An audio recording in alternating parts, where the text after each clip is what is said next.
자, 일본이 왜 후진적이냐? 많은 사람들이 일본은 정치가 후진적이다. 그런 얘기를 하는데 그대로 드러나는 게 잃어버린 30년이에요. 이렇게 오랫동안 침체가 되도록 내버려두는 것은 이게 정치가 제대로 대응을 못했기 때문인 거예요. 디지털 관련되는 업무를 하는 부서의 그 장관이 USB가 뭔지도 몰랐다는 얘기 아닙니까?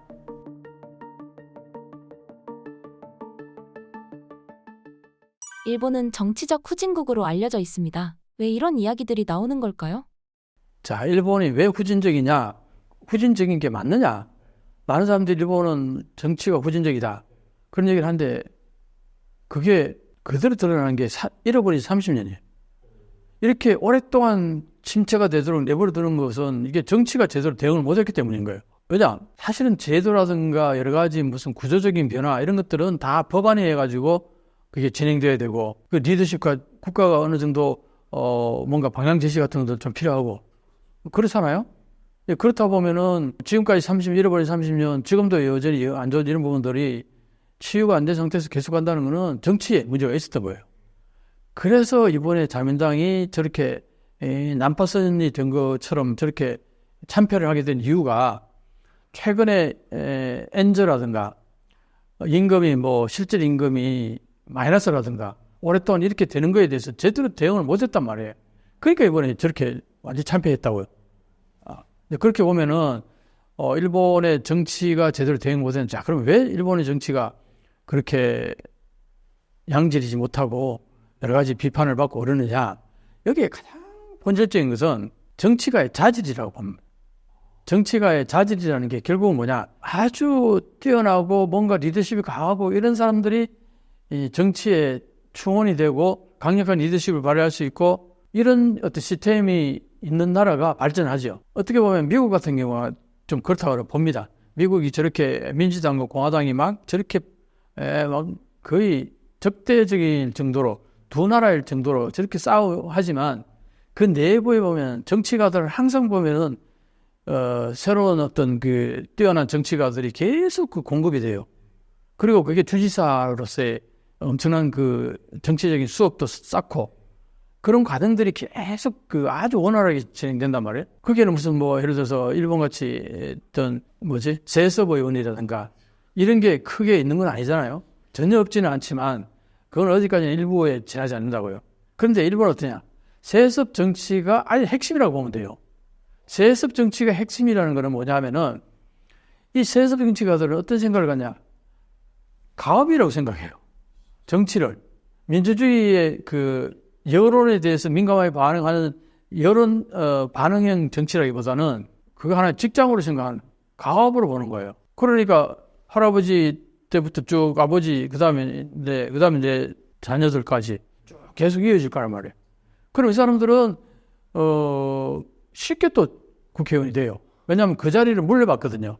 근데 그 자리라는 게 뭐냐면은 자기 지역구로 물려받아요. 그 지역구는 보면은 오랫동안 그걸 지역구를 관리해 오다 보니까 그게 이익 집단 같이 되어 있어요. 그 지역에. 그러면 이 국회의원의 그 어떤 여러 가지 힘을 가지고서 그 지역의 이권을 따온다든가 그러면 여기에 자기를 지지해 주던 그 지지 세력에게 그 혜택이 돌아가도록 이게 하나의 이익 구조가 되어 있단 말이에요. 그러니까 심하게 말하면요. 봉건주의 시대 때 영주와 농노와 같은 개념으로 보면 돼요. 여전히 그게 왜 그러냐니까 여기에서 만약에 그 지역에서 할아버지 때부터 쭉 그 정치를 해오는 그 지역은 혈통이라 그래 거의. 그 지역에는요 능력 있는 사람이 뽑히는 게 아니고 그 지역에 그 지금까지 이어온 혈통이 누구냐 그걸 지지한다는 거예요. 그러니까 이거는 이제 최근에 자민당에서 이선인가를 하고 나온 어떤 의원이 쓰는 글에서 이렇게 명확히 나와 있어요.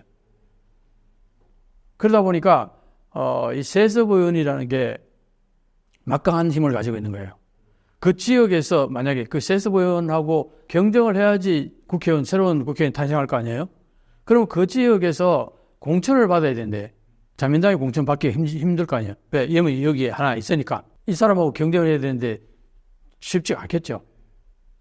그 다음에 그러면 이제 다른 당에 나온다든가 무소속으로 나온다든가 그렇게 해서 출발해야 되는데 야 이게 돈이 엄청나게 많이 들고 돈이 많이 드니까 예를 들어서 이런 게 있어요.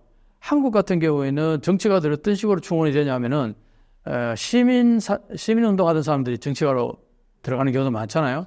그 다음에 기업에 이제 있다가 정치가로 들어가는 경우도 있고, 그러니까 굉장히 능력 있는 사람들이 정치가로 가는 경우들이 많이 있다고 보는데, 일본에서는 세습 의원 외에 능력 있는 사람이, 예를 들어서 직장 다니는 사람이 정치에 뜻이 있어가지고 직장을 그만두고 나왔다. 그래가지고 명함을 내밀면 어디 자민당에 들어가야 되나, 어디에 들어가야 되나, 어느 당으로 가야 되나, 그게 있을 거 아니에요? 그 자민당에서 이 사람을 수용해가지고 공인을 준다 그러면은, 공천해준다 그러면은 아주 원활하게 국회의원 될 가능성이 높아요. 그런데 그게 방금 얘기했잖아요. 웬간한 지역구들은 세습 의원들이 상당히 강력하게 자리를 잡고 앉아있단 말이에요. 그 경쟁을 일단 뚫어야 되고, 그 다음에 또 하나는 뭐냐니까, 이 사람이 능력이 있어가지고 이번에 통과했다. 다음에 또 통과할 보장이 없어요. 다음 국회의원 선거 때 만약에 떨어진다. 그리고 4년 임기인데 이게 해산이 너무 잦아가지고 한번 해산하게 국회의원 돼가지고 2년 넘기기가 쉽지 않아요. 그럼 다시 해산해버리면 국회의원이 아닌 거예요. 다시 선거를 해야 돼. 네. 그런 경우가 일본 정치는 그게 계속 이어졌단 말이에요. 아베 있을 때는 뭐 1년에 한 번씩 해산할 때도 있고, 뭐 2년, 2, 3년, 뭐 이게 4년을 제대로 간 적이 없어요. 그러니까 그렇게 힘들게 들어와서 국회의원 됐는데, 그 다음 국회의원 또 이어지리라는 보장이 없단 말이에요. 그래서 떨어지잖아요? 그렇게 되면 어떤 현상이 발생하느냐? 이 사람은 갈 데가 없는 거예요. 회사 다니던 사람은 회사에 다시 돌아갈 수가 없어요. 왜냐? 회사에는 평생 직장이잖아요. 평생 고용과 연공서열, 여기에 빠져나왔기 때문에 다시 들어가기가 진짜 힘들어요. 그 완전히 이제 낙인이 되는 거야. 그러니까 너무 위험 부담이 큰 거예요. 그래서 직장 다니던 사람들이나 자기 집에 뭐 엄청나게 돈이 많거나 그러지 않으면은 쉽게 정치에 이 발을 들여놓을 수가 없어요. 구조적으로 돈이 많이 들기 때문에. 그래서 경제적으로 뭐 자영업을 해가지고 아주 튼튼한 뭐 지역에 아주 부자라든가 이런 경우에 뭐 그런 사람들은 이미 벌써 정치를 하고 있겠죠. 그러니까 새롭게 추원되는 그 능력이 있는 정치가들이 그렇게 쉽게 나타나지 않는다. 그러니까 대부분이 세습 의원들이 많다. 그 세습 의원들은요, 어떤 식으로 되냐면 자기 아버지가 70 내지 80까지 계속 국회의원 하다가 어느 날 갑자기 사망하거나 아니면은 이번에 지역구에 물려주겠다. 더 이상 이제 나이가 많아서 그러면은 20대 내지 30대 자녀한테 물려주는 경우가 많아요. 특히 갑자기 이제 사망하는 경우에 유학가 있다가 귀국해가지고 그 보궐선거에 등록을 해요. 표보합니다. 그럼 반드시 돼요. 거의 90% 이상 됩니다. 그게 왜 그러냐? 여기 그 지역구는 그 사람은 지역구 뭐예요? 완전 꽉 잡고 있는 거예요. 이게 세습 의원이라는 게. 이게 일본 전 지역에서 대부분 그렇게 되다 보니까 이게 자질이 높을 수가 있겠어요? 그 사람이 정치 수업이나 정치에 대해서 뜻을 가지고 있지 않아도, 물론 이제 내 부모가 지금 정치를 하고 있으니까 다음에 내한테 올 거니까 내가 미리미리 준비해 놓겠다. 그런 사람도 있겠죠. 그런 사람들의 경우에는 어떤 의미에서는 뭐 미리 준비가 되어 있다고 볼 수 있는데, 사실은 그런 경우가 그렇게 많지 않은 것 같아요. 그러다 보니까 왜 사회에서 능력 있는 사람이 이렇게 상승을 해야 되는데 그렇게 이게 쉽게 추원될 수 있는 그런 구조가 아니다, 이거예요. 그러다 보니까 정치가 자질에 이제 또 문제가 좀 있을 수 있고, 또 하나는 뭐냐니까, 과거에는 이제 공부 잘하는 사람들이 대부분 다 동경대, 국립대를 많이 가가지고 교토대라든가 그런데 가서는 어디로 가냐면 정치가보다는 관료로 많이 들어갔어요. 과거에 사실은 아베 민주당 전까지만 해도 관료가 꽉 잡고 있는 사회였어요. 일본 사회는. 왜냐하면 그게 제도적으로 됐어요. 장관이 있으면은 장관은 정치가 해요. 국회의원이 장관을 하고, 차관이 둘 있어요. 실무차관하고 그 다음에 정치가가 내려오는 차관, 이 두 자리가 있는데, 이 실무차관은 관료에서 저걸로 사람이 반드시 하게 돼 있어요. 그럼 이 실무차관이 이 그 자기 그 부서에 예를 들어서 뭐 방위성이라든가 아니면 여기 있는 경제산업성이라든가 이런 데 같은 경우에는 그게 차관이 실무 차관이 여기에 인사하고 예산하고를 거의 다 통과를 했어요. 그러니까 어떻게 보면은 여기에서 인사안이라든가 예산안을 장관한테 보고를 하면은 장관은 거의 도장찍어주는 사인하는 이런 구조였었어요. 그러니까 관료 주도형 정치였어요. 그게 언제부터 바뀌기 시작했냐니까 민주당 정권을 넘어가면서부터 바뀐 거예요. 그 민주당 정권이 3년 조금 넘게 그게 실패했어요. 관료 주도에서 정치 주도로 바꾸면서 관료들이 전부 보이콧해버린 거예요. 민주당하고 거의 명령을 복지부동. 그러니까 제대로 안 돌아갔죠. 그것 때문에 이제 상당히 그게 원활하게 정치가 돌아가지 않는 부분이 많았다고요. 그래서 결국은 다시 자민당 넘어왔잖아요. 근데 자민당으로 넘어와서 그때 누가 바로 총리가 됐냐면 아베가 총리가 됐어요. 이 아베가 총리가 되면서 정치 주도 이 문제 시스템을 민주당이 하던 걸 그대로 가져와가지고 인사권하고 예산권을 이 정치가 다 가져와 버린 거예요. 그럼 어떻게 돼? 지금까지 그 실무 차관이라는 게 허수아비가 되어버린 거예요. 그러니까 인사도 예산도 전부 정치가 다 잡고 앉아버리니까 관료 주도가 완전히 팍 가버린 거죠. 이런 이제 현상이 벌어지다 보니까 이제 여기서 뭐가 문제냐니까 지금까지 정치가들이 과연 이 관료만큼 이 소위 말해서 예산이라든가 이 인사 문제 같은 데서 속속들이 잘 아느냐? 당연히 그게 아닐 거 아니에요. 그럼 어떤 사람을 인사로 뽑겠어요? 내한테 아부하는 사람. 그 능력 있는 사람들은 아부를 잘 안 해요. 그게 자기 프라이드가 있으니까. 그런데 능력이 없고 자기가 그렇게 하지 않고서는 진급하기가 쉽지 않겠다 하는 사람들이 주로 권력에 손대고 아부하고 그걸 손닦으라고 그래요. 손닦고. 일본 말로. 알아서 기는. 그게 이제 만연하기 시작한 거예요. 아베 정부 때부터. 자, 이러다 보니까 이게 정치가 제대로 기능을 안 하기 시작한 거예요. 이 관료하고 정치하고 역할 분담이 돼가지고 그냥 잘 해오던 그런 어떤 시스템이 물론 이제 관료도 이제 오래되다 보니까 관료 시스템이 제대로 작동 안 하니까 정치 주도라는 게 나왔겠죠. 그런 부분이 있긴 한데 이게 잘 조절하면서 유연하게 이게 변화가 있었어야 되는데 이 급격히 정치 주도를 넘어오면서 여기에 여러 가지 부작용이 발생한 거예요. 그 관료 사회에서 능력 있는 사람들은 자기보다 능력이 없는 친구들이 그거 다 있잖아요. 관료들 보면 제일 먼저 진급할 친구는 쟤다 이런 게 다 있다. 왜 뛰어난 사람들은 다 알잖아요. 자기 동기들도 다 알아요. 그런데 이 사람이 진급하는 게 아니라 전혀 쟤가 뭐야? 쟤 늘 처지고 그랬던 사람이 총리하고 관계 좋게 해가지고 그게 아부해가지고 진급하고 중요 보직을 잡고 이렇게 하네. 이러다 보니까 어떤 저그러잖아요. 능력이 있는 관료들이 사표 쓰고 나가버려요. 이게 아베 7년 반 2기 총리 할 때부터 이게 만연했어요. 그러니까 시스템이 붕괴된 거죠.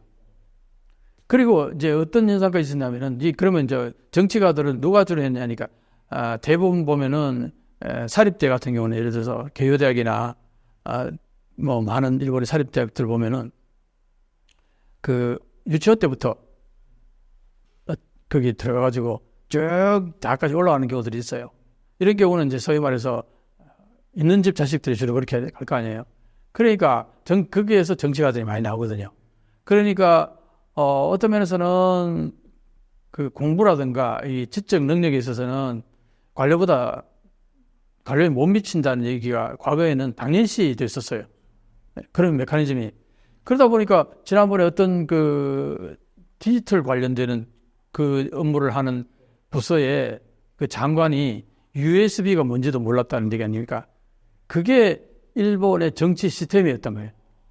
장관이 그 부서의 그 업무에 아주 전문성을 갖는 사람이 장관이 되는 게 아니라 파벌에 의해 가지고 파벌의 배분에 의해 가지고 장관이 되고 그러다 보니까 자, 그런 상태에서 봐요. 그런 상태에서 과거에는 관료 사회에서 제일 차관이 소위 말 실무 차관이 실권을 다 잡고 있을 때는 아무 문제가 안 됐어요. 그런데 이게 정치 주도로 오면서 실제로 정치 주도하면서 능력도 없는 사람이 장관에 앉아 있으면 이제 난리가 나는 거야. 부서가 망가지는 거죠. 이런 현상이 지금 최근에 한 10년 가까이 이어져 왔다는 거예요. 아베 정권 이후부터. 그러니까 일본의 정치가 상당히 열화되었다 그러는 열화. 한국과 반대로 일본 국민은 정치에 관심이 없는 이유가 무엇인가요? 그게 정확히 봤는데 그게 어떤 현상에서 발생하냐면은 이겁니다. 자민당이 계속 해왔기 때문에 체념이 있어요. 해봤자 안 된다는 거. 반응도 없고 그리고 자민당의 그 소위 말해서 메인스트림은 대부분 보면 장노년층이 많거든요. 장노년층은 변화를 싫어해요. 지금까지 해오던 그대로 하는데 근데 이제 젊은 세대라든가 뭐 좀 비판적인 세대들이 얘기를 해봐야 씨알도 안 먹게 되는 거야. 왜? 어차피 또 자기들 또 정권 잡을 거니까 아예 그 마이동풍인 거죠. 그래도 문제가 없는 거예요. 그래서 계속 해왔는데 한국은 어떠냐면은 한국은 여당으로 야당으로 이제 변화가 많이 되어 왔잖아요, 그동안. 그러니까 이제 우리가 얘기하면은 정권이 교체가 될 수 있다는 걸 경험을 해서 우리는 많이 해왔기 때문에 거기에 대해서 우리가 어떻게 하느냐에 따라서 이건 바뀔 수 있다. 그게 이제 많은 사람들이 공감을 하게 된 거예요, 한국 사람들은. 그리고 실질적으로 한국은 또 내가 일본 사회하고 한국 사회를 비교할 때 이런 얘기를 많이 했잖아요. 일본 사회는 어떻게 보면은 수직 사회라는 거예요. 힘의 논리가 많이 작용한다는 거예요. 그러니까 늘 그동안 높은 지위에 있는 사람들이 하는 얘기는 그러려니 하고 따르는 경향이 있다, 일본 사회에서는. 조금 잡음이 나오더라도 높은 사람도 원래 그런 거야. 이런 식으로 받아들이는 문화가 없지 않아 있다. 반드시 그렇다는 게 아니라 그런 경향이 있다는 거예요. 근데 한국은 어떠냐? 한국은 네가 잘했으면 얼마나 잘하냐. 이게 굉장히 강해요. 그러니까 누구든 비판의 대상이 되는 거야. 그건 어떤 면에서는 한국은 과거에 이게 선비 문화는 옳고 그름을 굉장히 따지는 그런 게 한국은 그런 문화가 있는데 그러니까 이게 위계 질서 같은 걸 그렇게 따지지 않는 거죠. 네가 잘했으면 얼마나 잘하냐. 근데 일본은 그게 아니잖아요. 그러니까 그런 문화하고 이게 어느 정도 매치가 돼가지고 자민당 일당적제가 계속 이어진 부분이 있는데 이게 이제 참다가 이번에 폭발한 거예요. 지난번에 한번 민주당 정권 잡았을 때 그때 한번 폭발했고 이번에 또 한번 폭발한 거예요. 그러니까 이번에 폭발한 거는 그때 2008년 그때 민주당 정권 잡을 때만큼은 아니어도 거의 한 90% 정도는 그때 100이라고 치면 폭발도가 100이라고 치면 이번에 한 90 정도까지 된 걸로 봐요. 그러니까 일본도 왜 이번에 폭발했냐 하면은 가장 강력했던 건 엔저라고 나를 봅니다. 이 엔저로 인해서 사회가 급격하게 여러 가지 많이 바뀌었단 말이에요. 그러니까 여기에 대해서 일반 국민들은 내 삶의 질이 많이 저하됐다는 거 느낀 거예요. 그럴 수밖에 없는 게 엔저가 되다 보니까 해외에서 엄청나게 관광객이 쏟아져 들어왔는데 이 사람들이 하고 다니는 행태를 보니까 상대적으로 내가 거지같이 느끼는 거예요. 저 사람들 돈을 막 물수도 쓰는 게 보이는 거잖아요. 해외에서 들어온 사람들이. 근데 나는 그렇지 못하다는 걸 느끼잖아요. 나는 해외 여행 가기도 힘든데 쟤들은 그렇게 와서 휘젓고 다니니까 이게 왜 이런가? 왜 이렇게 된 거야, 일본이? 옛날에는 일본이 휘젓고 다녔는데 여기에 대한 회의가 극명하게 드러나는 게 최근 몇 년이라고 엔저로 인해서. 그러니까 이게 폭발적으로 자민당에 대해서 뭔가 너희들이 잘못한 거 있는 게 아니냐. 그러던 차에 금전적인 문제가 나타난 거예요. 아니 일반 국민들은 생활에 이게 임금도 오히려 실질 임금은 오히려 저하되고 여러 가지로 어려운 물가는 올라가고 이런 상황에서 힘든 생활을 보내는데 이 정치가들은 말이지 뒷돈으로 그것도 몇 천만 원씩 몇 억씩이에요. 그게 불로소득이지 한마디로. 그거는 세금 탈루예요.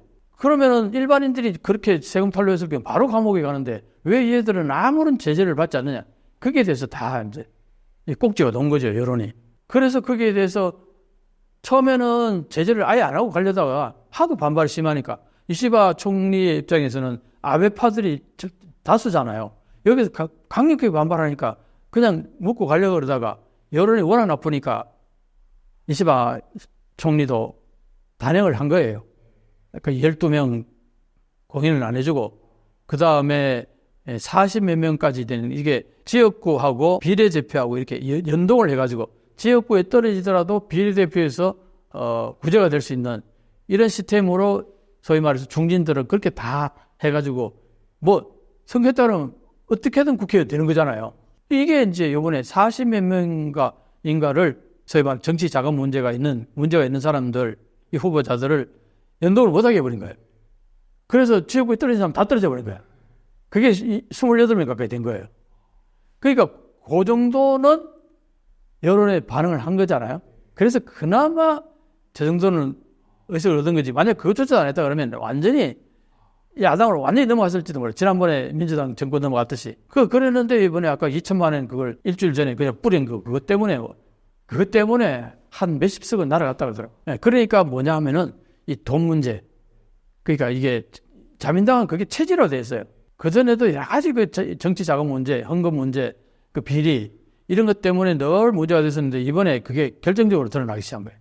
그래서 그렇게 이제 된 거죠. 이번 일본 선거 결과 때문에 일본 정치에 변화가 생길 수 있을까요? 그게 좋은 질문인데 어떤 면에서는요. 그게 학습 효과라는 게 있을 수 있어요. 정치가들 입장에서는. 그때 제가 계속 자민당이 정권을 잡아오다가 처음으로 민주당으로 정권이 넘어갔잖아요. 아까 얘기했잖아요. 관료 주도에서 정치 주도로 과감하게 뭔가를 변신을 시도했는데 이게 준비가 안 된 상태에서 갑자기 정권을 잡아서 경험도 없잖아요. 그런 상황 속에서 관료들을 배척해버리니까 움직이질 않은 관료들을 움직일 수 없어서 누가 일을 합니까? 그게 말뿐인 거예요. 정치 주도가 그래서 그게 허망했던 거예요. 준비가 안 된 상태에서. 그런데 그런 어떤 정치 실행력에 있어서도 문제가 있었지만 아까 얘기했듯이 가장 결정타를 맞은 것은 도호쿠 지방에서 대지진이 일어나가지고 그게 원자로 폭발하면서 그게 방사능 노출되고 그게 난리가 났잖아요. 그걸 제대로 대처를 못했어요. 대처를 못할 수밖에. 그게 자민당이 정권을 잡았다 하더라도 대처를 했을 수 있을까? 어림도 없는 그 이상의 대재난이었다고. 그런데 내가 이제 자료를 보니까요. 전문가들이 여기에 분명히 문제가 있을 수 있으니까 방벽을 높여야 된다. 지진이 올 가능성이 있으니까 그게 이제 대비책으로서 그 해안가의 방벽을 높게 쌓을 수 있잖아요. 그렇게 문제를 제기했음에도 불구하고 그 관료사회에서 그 당시 정권이 이걸 안 받아들였던 거예요. 왜냐하면은 괜히 위기의식을 조장한다. 그래가지고 그걸 빼버렸어요. 그 전문가들이 분명히 거기에 대해서 대비를 해야 된다고. 그게 이제 한일역전이라는 책에 정확히 기재되어 있어요. 그 과정들에 대해서 상세하게 내가 기재를 해놨는데, 그러니까 그때 그게 한마디로 말해서 민주당이 잘못한 게 아니라 그 전에 이미 여러 가지로 준비가 안 됐었던 상태에서 자민당이 정권을 잡았다 하더라도 대처할 수 없을 정도의 대지진이, 대재앙이 발생해버린 거예요. 거기다가 도쿄 전력이 말이죠. 완전히 한마디로 숨기고 정보를 숨기고 거짓말하고 완전 그걸로 점철되어 있었어요. 한마디로 도쿄 전력이 그 나라를 말아먹은 거랑 마찬가지라고 그런 얘기예요. 그거는 보고서에도 그렇게 나와 있어요. 거짓말로 거짓말, 처음부터 끝까지 거짓말만 했다고 할 정도로 제대로 된 보고도 안 하고. 그러다 보니까 이게 완전히 엉망이 되어버렸잖아요. 자, 그러니까 이제 선거에서 완전히 폭망을 해버렸죠. 그러면 자, 그 다음에 아베가 정권을 잡고 난 다음에 어떤 얘기를 했냐. 저 악몽 같은 민주당 정권 때문에 나라가 망했다. 그 얘기를 계속 되뇌었어요. 근데 거기에 대해서 비판했던 이시바 시게루가 이번에 선거하면서 똑같은 얘기를 한 거예요. 그래가지고 난리 난 거예요, 또. 이시바 당신은 옛날에 아베가 그렇게 그 얘기할 때 너무 그 과한 표현이라고 그렇게 비판했잖아. 그랬더니 네가 똑같이 아베가 했던 얘기를 똑같이 한단 말이야. 그래서 이시바 시게루의 신뢰가 많이 떨어졌어요. 여러 가지로 그동안 자민당에 대해서, 자민당이 잘못하는 것에 대해서 비판했던 그게 건강하고 여론의 지지를 받았기 때문에 그나마 이시바 시게루가 이번에 총재까지 갔다고 해도 과언이 아닌데, 그때 총재가 되면서 선거하면서 총리가 돼서 하는 행동이나 말들이 전부 자기가 그때 비판했던 거 그대로 하고 있으니까 신뢰도가 팍 떨어진 거죠. 예. 그런 걸 보면은 여러 가지 문제가 있는데, 자, 야당으로 넘어와서 야당이 총리가 되고 야당으로 정권이 넘어올 가능성이 있단 말이에요. 자, 그러면 이번에는 지난번 민주당 정권 때하고 비해서 이번에는 좀 잘할 수 있을까? 이제 우리가 이렇게 생각해 볼 수 있잖아요. 자, 여기에 지난번보다는 나을 거라고 내가 추측할 수 있는 게, 거기에 야당의 노다 요시코라는 민주당 정권 때 총리를 경험했던 사람이 있어요. 총리를 한번 경험해 본다는 건 되게 중요하거든요. 경험이 있고 없고는 아주 달라요. 그러니까 경험을 해봤어요. 시행착오도 겪어봤고, 뭐가 그때 잘못된지 뒤에 뭐 여러 가지 복귀도 해봤을 거 아니에요. 이제 이런 사람이 야당 내에 중요 인물로서 존재한다는 거하고, 그 다음에 또 이번에는 자민당이 사실은 이제 어떻게 보면은 거의 유통기한이 거의 끝나갈 정도 됐다. 아베파가 이번에 한번 볼까요? 아베파가 여기 한번 보면요, 자민당 파벌 중에서 규 아베파가, 옛날 아베파가 50인에서 거의 22명으로 확 줄었죠. 거의 뭐 한 5, 60% 날아가 버린 거예요. 그냥 아소파도 자민당의 그 망언의 원산지 여기가. 이 사람도 40인에서 30인 줄었죠. 그 다음에 모태기 여기도 보면은 정말 인성이 안 좋다고 유명해요. 그래서 이번 총리 될 가능성이 거의 없다는 얘기가, 밑에 있는 관료들이 이 사람하고 일해본 사람들 전부 다 학을 뗍니다.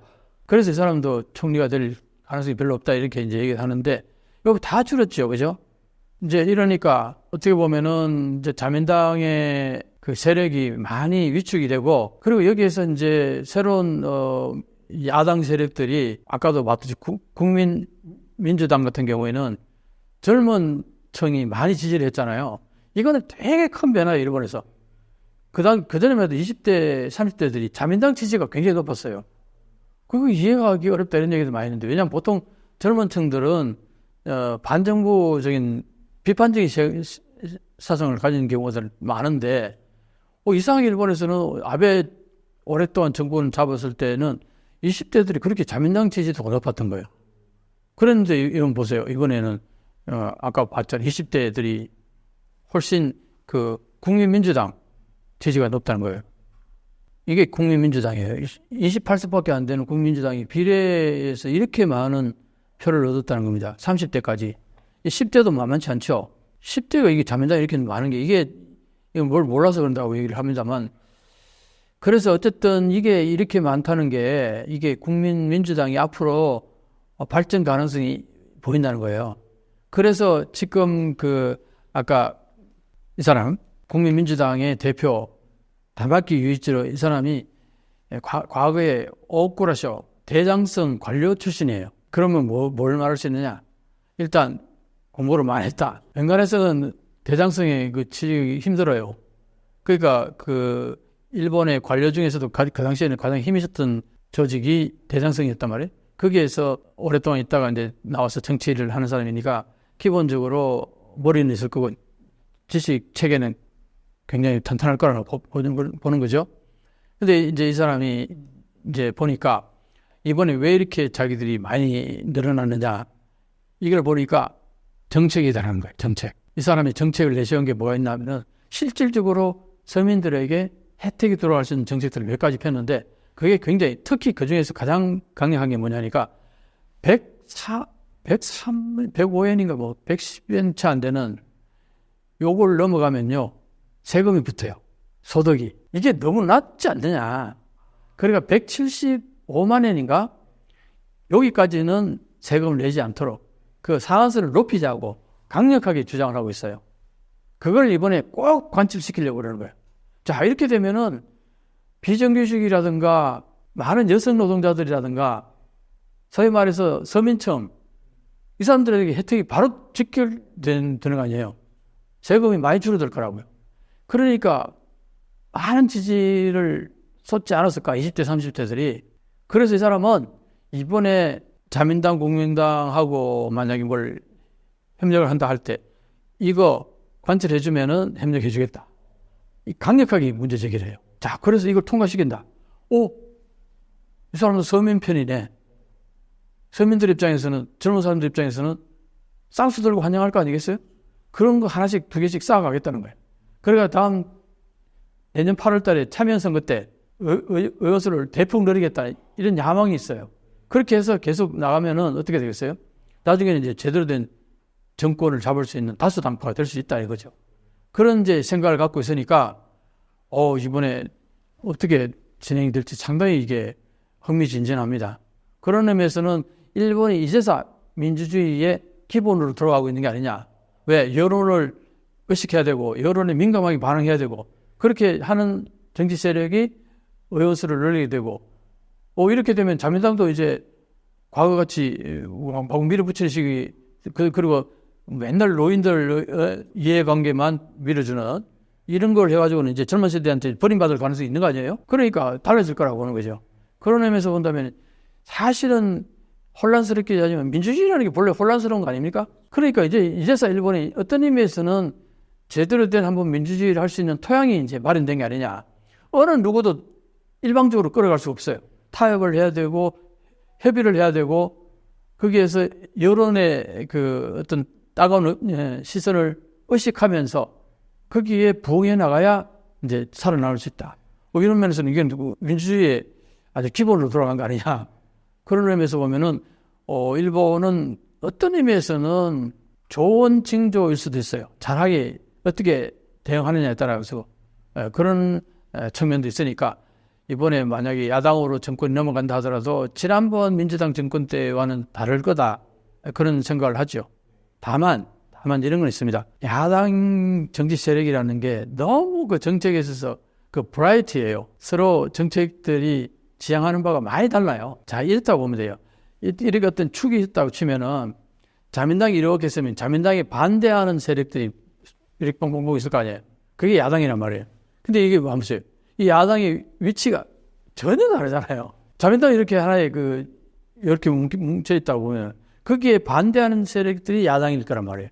야당이 지향하는 바가 많이 다를 수도 있어요. 이걸 한때 묶어 놓으면은 그게 오래 갈 수 있느냐? 이 문제는 항상 내재되어 있는 거예요.